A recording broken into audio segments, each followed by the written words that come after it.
আসসালামু আলাইকুম। মানুষ যে আজব প্রাণী আমি প্রায় সময় বলে থাকি, আর সেই প্রমাণ হিসেবে এই ভিডিওটা দেখুন।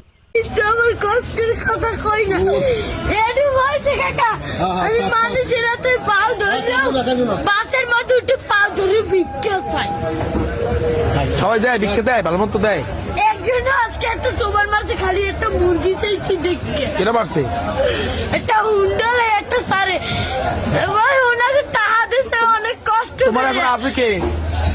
মতে বাপ নাই, আছে ওই একটা মা। মাই ভালোবাসে তোমারে?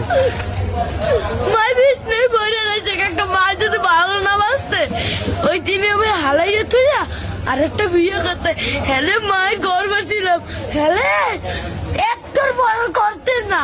না, মাই ভালোবাসে, ঠিক আছে। তুমি মায়ের ভালোবাসো না? আমার মায় আমাদের একটা মুরগি খাইতে চাইছে, একটা তারের চাল এই চাই লইছি মুরগি চাল। আমি তো কেটারে কই না কষ্টের কথা। ওর করুণা দেখে মনে হয় যে বাস্তবিক আসলে ও খুব অভাবী বা ও মায়ের জন্য কিছু করতে চায়।